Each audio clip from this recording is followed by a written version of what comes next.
Au début, ce n'était qu'une simple grippe, mais il sembla que cela changea complètement. Nous avons suivi les ordres. Isoler les malades dans une zone de quarantaine au milieu de Manhattan pour stopper la propagation de la contamination. Mais certains s'échappèrent de la zone, donc nous avons construit un mur pour contenir les malades, mais nous avons perdu le contrôle de la situation. Et c'est à ce moment-là qu'il y eut une coupure d'électricité, apportant avec elle le chaos. Nous avons reçu l'ordre d'évacuer rapidement, laissant derrière nous, dans une zone saturée de contamination, nos meilleurs équipements, nos armes et le seul espoir de trouver un remède. Quelques jours passés dans ce monde et quelques jours à venir, nous appelons cette zone la zone sombre.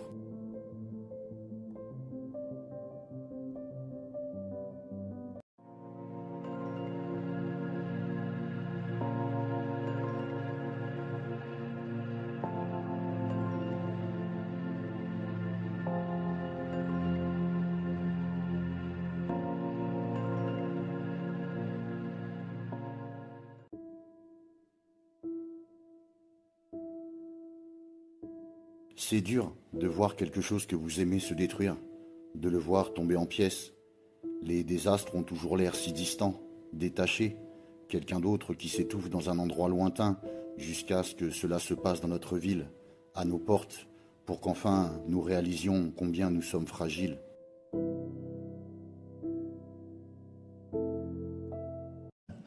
Without better planning, 2020 could be the darkest winter in modern history. 2020 could be the darkest winter in modern history.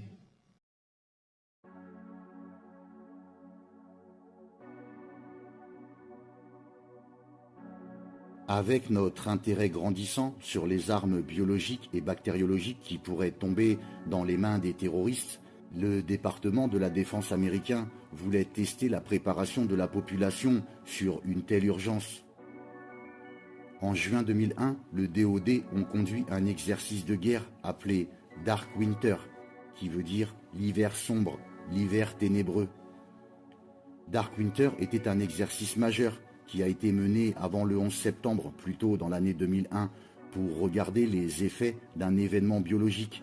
C'était un genre de scénario flippant où nous allions perdre beaucoup de gens si un événement terroriste devait réellement se produire. La simulation évaluait l'habilité du gouvernement à répondre à l'événement et à communiquer avec le public.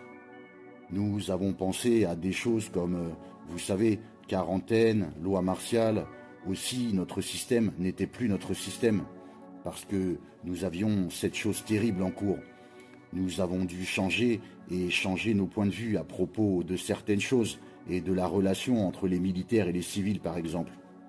La conclusion était que 10 millions de personnes sont mortes, pas de commerce entre États, pas de vol d'avion pendant 6 mois et la guerre entre l'Oklahoma et le Texas.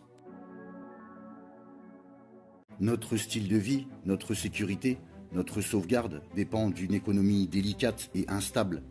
Nous avons construit un système tellement compliqué que nous n'avons même pas compris comment le contrôler.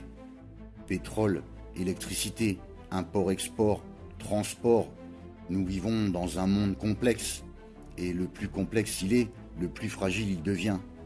Le système est basé sur une chaîne de provision-livraison où ce dont nous avons besoin est livré juste à temps. Nous avons créé un château de cartes en le faisant juste une et tout s'écroule.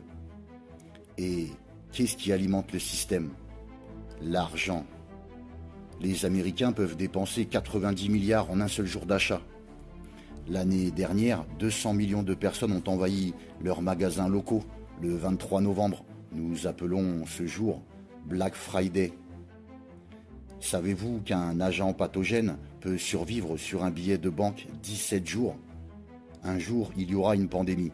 Cela pourrait arriver un Black Friday. Un pathogène se passerait d'un billet de banque à la peau des individus. Nourriture, jouets, enfants et êtres chers. Pendant ce temps, le patient zéro ressentirait sa gorge sèche. Des millions de personnes seraient alors déjà infectées. À partir de là, la panne se produirait vite.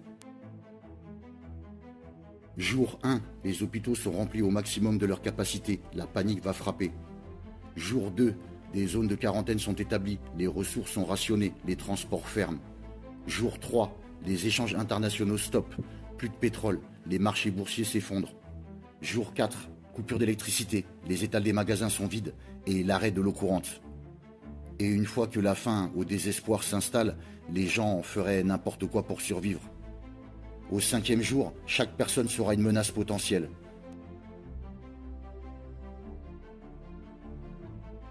En 2007, un nouveau président signe et entre au pouvoir. Cette carte est la réponse du gouvernement à une crise mise à jour avec le vrai hiver sombre, connu sous le nom de Directive 51. Il y a des rumeurs d'agences fantômes, de cellules dormantes, d'agences sous couverture, mais rien ne peut être confirmé. Notre monde complexe est juste avant la panne. Et quand le chaos frappe, il n'y aura pas de ressources pour nous sauver tous. La question qui subsiste est: que faudra-t-il pour sauver ce qui reste ?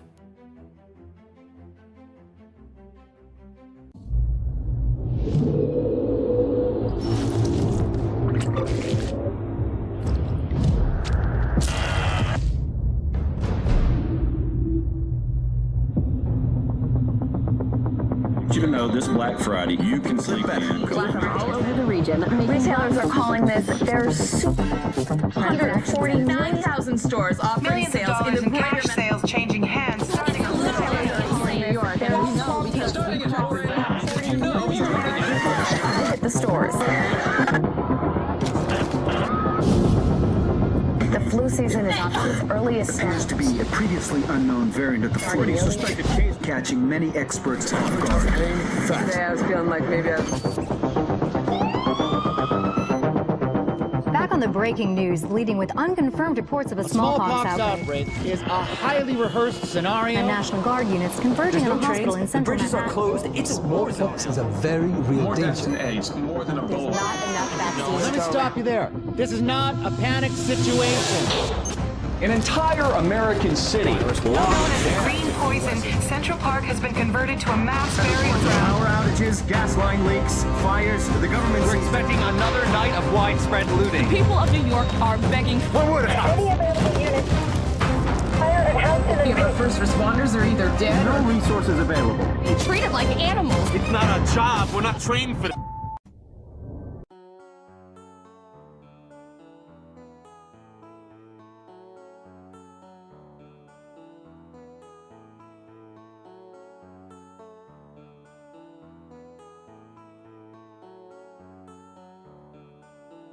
Vous voyez mes amis, ils ont créé un exercice un tout petit peu avant les attentats du 11 septembre.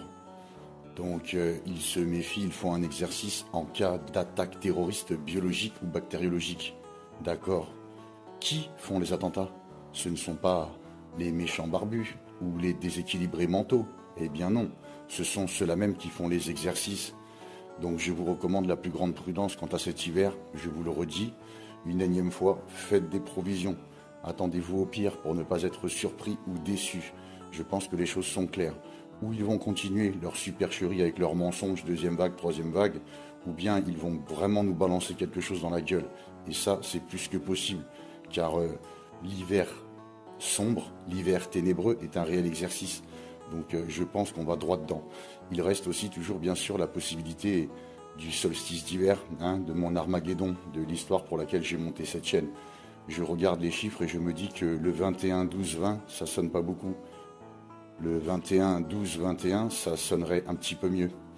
Ça fait 3-21. Bref, les choses vont être extrêmement difficiles. Je pense que la vidéo elle est assez claire sur ce qui pourrait arriver assez vite. Fin de l'électricité, fin des transports, vous voyez que ça c'est déjà arrivé. Il pourrait bien nous faire une deuxième vague et puis réellement clôturer complètement le monde. Et puis, bien sûr, l'économiste pèterait la gueule au bout de la deuxième ou troisième vague, forcément.